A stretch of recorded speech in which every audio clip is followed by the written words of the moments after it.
안녕하십니까. 한빛선교회 고진원 목사입니다. 성경 특강 네 번째 시간, 하나님과 사람과의 관계성. 오늘의 주제는 신약 성경 하나님의 초청입니다. 자, 하나님과 사람과의 관계의 완성에서 고려해야 할 것은 쌍방간의 거리이며 무엇보다 하나님의 위치가 될 것입니다. 그렇죠? 왜냐하면 선악과 사건으로 하나님이 인간을 떠나가셨기 때문입니다. 그러므로 이제 문제는 하나님이 다시 인간에게로 얼마나 가까이 다가오시느냐 하는 것인데, 그것은 선악과 사건 이전보다 더 가까워야 하고, 구약시대의 하나님의 백성들이 옆에서 천막을 치고 계셨던 것보다 더 가까워야 한다는 사실입니다. 인간도 하나님 앞으로 가까이 다가가야 합니다. 쌍방의 인격적 관계이기 때문입니다. 일단 창조의 원리에 의해서 하나님과 인간과의 관계성은 하나님이 주도해야 합니다.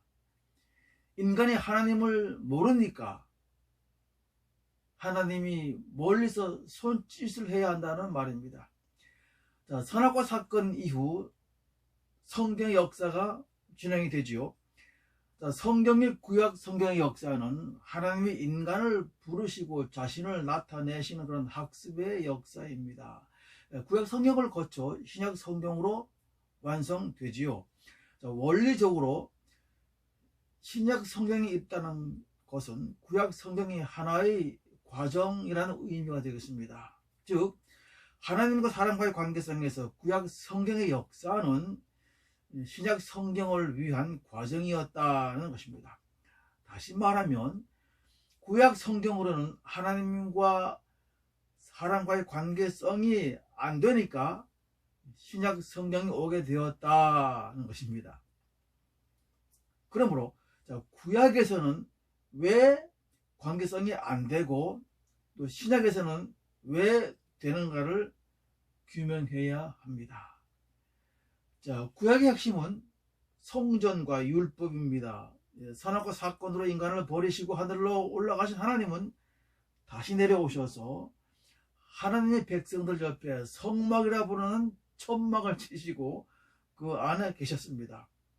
하나님을 알리고 배우게 하는 학습을 위해서 그런 것입니다.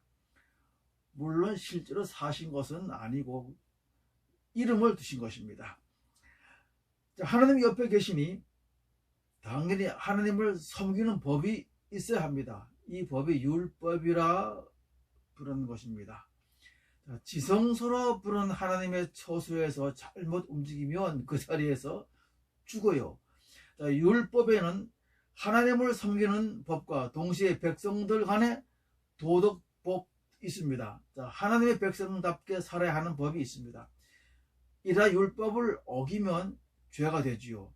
죄를 지은 것을 내가 깨달으면 양을 끌고 가 하나님 앞에서 양을 잡습니다. 내 죄를 대신 양에게 전가하는 것입니다. 성전과 율법은 백성들을 학습시키는 교육의 헌장이었습니다. 율법의 헌장은 10계명이죠. 첫째는 너희는 나 여호와 하나님 외에 다른 신을 섬기지 말라고 시작하지요. 그러나 구약 성경 역사의 끝은 하나님의 백성들이 하나님을 버리고 다른 신, 이방 신의 우상을 따라가는 것으로 끝이 납니다. 10계명의 첫 계명을 어긴 것입니다. 어이없는 일이 벌어진 것입니다. 자, 그들이 일부러 그랬을까요? 아니지요. 그들도 아주 열심히 하나님을 알고 섬기려 했습니다. 그러나 하나님이 백성들 옆에 계셨지만 백성들은 하나님을 인식하지 못했어요. 성전을 바라보면서도 지은 죄 때문에 양을 끌고 가면서도 그들은 하나님 안 계셔, 없어 하고 이방의 우상을 따라간 것입니다. 말이 되지 않습니다. 답을 찾아야 합니다. 하나님을 인식할 수 있는 것은 인간의 속에 있는 영의 눈으로만 볼 수 있고 인식할 수 있기 때문입니다. 이 답 외에는 다른 답이 없어요. 아무리 겉에 육체에 달려있는 두 눈으로 성막이나 성전을 바라보아도 하나님을 실제로 인식할 수가 없다는 말입니다. 또 설사 하나님이 짠 하고 눈앞에 나타나셔서 내가 하나님이다 라고 하셔도 처음엔 아이고 하나님 계시네 하다가 시간이 지나가면은 내가 뭘 잘못 봤나 하게 되는 것입니다. 다시 말하면 영이라는 센서가 하나님을 인식하지 못하는 한 나의 생각, 나의 인격인 혼이 작동하지 않는다 하는 말입니다. 대단히 중요한 영적 원리입니다. 다시 말하면 센서가 대상을 감지해야만 모터가 돌아가고 인지력이 생산이 되는 것입니다. 그런데 육의 눈으로는 하나님 저곳에 계시는구나 하고 인식을 해도 혼이 작동되지 않는다는 것입니다. 하나님은 없어 하게 된다는 것입니다. 그러므로 성경의 진행은 반드시 인간의 영이 살아나서 센서로서 하나님을 인식할 때가 도래해야 한다는 것입니다. 다시 확인하면 영이 살아난다는 것은 영이 죽었다가 살아나는 것인데 그것은 하나님이 영의 센서의 감지거리 안으로 들어오시는 것입니다. 아멘. 자, 신약 성경에 이 일이 이루어진다라는 것입니다. 자, 성경은 역사지만 동시에 하나님이 계십니다. 즉 하나님이 하시는 계획을 역사를 통하여 이루어 가신다는 뜻입니다. 자, 다시 환기합니다. 하나님은 사후 약방문을 쓰지 않습니다. 구약 시대가 실패했기 때문에 할 수 없이 신약 시대가 온 것이 아니다라는 것입니다. 그러므로 우리는 신약 성경이 어떻게 전개될지를 상상할 수가 있습니다. 성경이 기록되기 전에 인간을 창조하기 전에 처음부터 하나님이 관계성을 위하여 무엇을 계획하셨는가를 상상할 수 있다는 것입니다. 그것은 용서와 사랑입니다. 그래야 모든 것이 이해가 됩니다.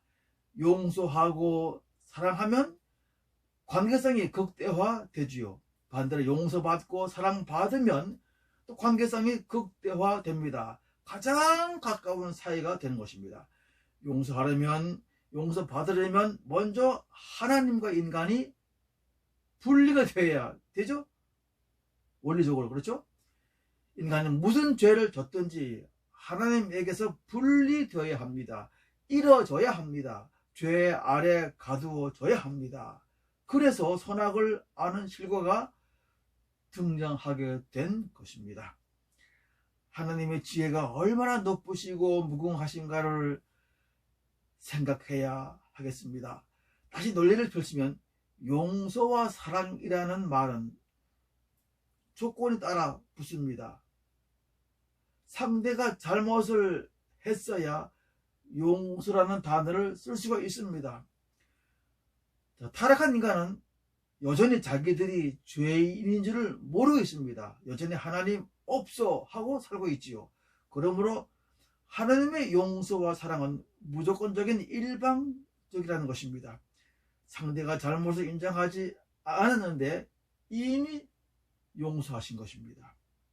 어떻게 하나님이 인간을 용서하시고 사랑할 수 있겠습니까?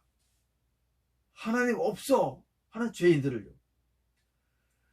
인간의 지혜로는 상상할 수 없는 하나님의 지혜가 시작됩니다. 자, 하나님 없어 하는 인간들은 모두 서양에 해당하는 중죄인들이죠. 그런데 죄인을 용서하기 위해서는 누군가 대신 그 값을 치러야 하는 대속의 원리가 작용합니다. 원리적으로는 죄인을 대속할 수가 없습니다. 똑같은 죄인 주제에 남의 죄를 대신할 수가 없다는 것입니다. 죄인이 아닌 누군가가 필요하고 또 그 누군가가 대신 죽어줘야 인류가 죄로부터 용서를 받는 것입니다. 그 방법은 하나밖에 없습니다. 하나님이 하늘에서 죄 없는 천사를 보내든 누구를 보내든 보내서 인간의 가정스러운 불신과 교만의 죄를 대신해서 죽게 하는 것입니다. 그러나 문제가 발생하지요. 죄인들은 인간입니다. 천사가 대신 인간의 죄를 계속 대신할 수는 없어요. 그렇지요? 인간의 지은 죄는 오직 인간만이 대속할 수 있습니다.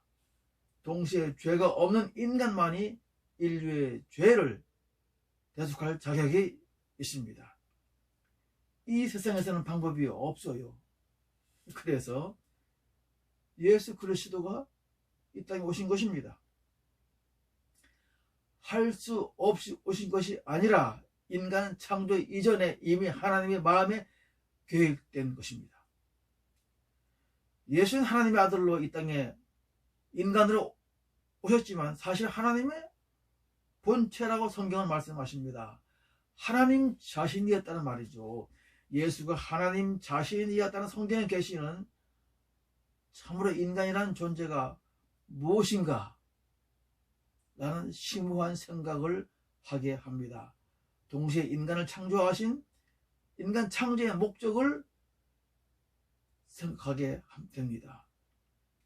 예수는 이 땅에 오셔서 하나님의 나라 천국을 전하셨습니다. 천국은 하나님과의 절대적 관계성을 맺은 인간들이 하나님과 더불어 영원히 영생하며 사는 가족 공동체의 나라이죠. 하나님은 아들을 아니 자신을 십자가에 못 박혀 죽게 하심으로 인류에 대한 사랑과 용서를 선포하셨습니다. 인간을 향한 하나님의 위대한 초청이 시작된 것입니다. 신약 성경은 이것을 복음이라고 하였습니다. 기쁜 소식이라는 것입니다. 성경 원어로 유앙겔리온이라는 것인데 이 단어가 쓰인 예는 당시 로마 시대에 자식이 없었던 황실 가문에 아들이 태어나면 온 나라의 기쁜 소식을 공포하는 것입니다. 나라의 경사이기 때문입니다. 황제의 생일에도 쓰였습니다. 황제의 생일이 되면 죄인을 석방하기도 하고 온 나라가 평안하게 되는 것입니다. 유앙겔리온, 복음, 굿뉴스가 온 인류에 선포되었습니다. 인간을 창조하였지만 인간이 선악을 아는 실과를 먹고 죄에 빠져 하나님을 배반하여 하나님을 잊어버렸지만 하나님은 때가 되어 무조건적인 사랑과 용서를 완성하신 것입니다. 용서했으니 믿고 다 내게로 오라고 인류를 초청하신 것입니다.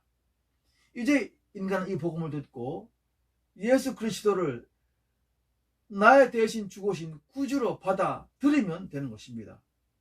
쉽지요? 그렇다면 이건 누구도 못하겠나? 수고도 노력도 없이 그저 마음을 열고 받아들이면 되는데 원리는 쉽습니다. 그러나 이것이 어렵습니다. 인간이 그렇게 호락호락한 존재가 아니기 때문이죠. 인간의 이성이 얼마나 견고한지 구약 성경의 결론이 증명하지 않았습니까? 하나님이 계시는 성전을 바라보면서도 하나님 없어 하는 것이 인간입니다. 다시 인간 창조의 원리를 적용해야 합니다. 즉 인간은 반드시 내면에 있는 영의 눈으로만 하나님을 분별하고 인식할 수가 있다는 것입니다. 이 말은 인간이 예수 그리스도의 십자가를 바라보면서도 예수님을 믿지 못한다는 것과 같습니다. 믿고는 싶지만 이미 자신의 주인이 된 나의 혼, 나의 지성과 이성과 감정과 의지가 반응하지 않기 때문입니다. 자, 이제 신약 성경이 어떻게 진행이 되는가를 살펴야 합니다. 하나님의 아들 예수 그리스도는 3년 동안 하나님의 사랑과 용서를 온 인류에 전하셨습니다. 그러나 하나님을 모독한 죄인으로 정죄가 되어 십자가를 지시고 죽으셨습니다. 그리고 부활하셨고 하늘로 올라가셨습니다. 하나님은 인간으로 오셔서 인간을 향한 무조건적인 용서와 사랑을 다 이루신 것입니다. 이제부터 예수의 제자들을 통하여 온 세상에 하나님의 용서와 사랑을 전하면 되는 것입니다. 그것은 인류의 죄를 대신하여 죽으신 예수 그리스도를 전하는 것입니다. 그래서 누구든지 예수를 자신을 대신하여 죽어주신 구세주로 받아들이면 하나님과의 관계가 회복이 될 것입니다. 멸망과 심판으로부터 구원을 받는 것입니다. 이제부터 사람들이 하나님의 사랑에 초점이신 예수 그리스도를 자기를 살리신 구세주로 받아들이므로 하나님과의 화해와 소통이 이루어질 것입니다. 관계성이 맺어지게 될 것입니다. 자, 다음 메시지를 주목해 주시기를 바랍니다. 감사합니다.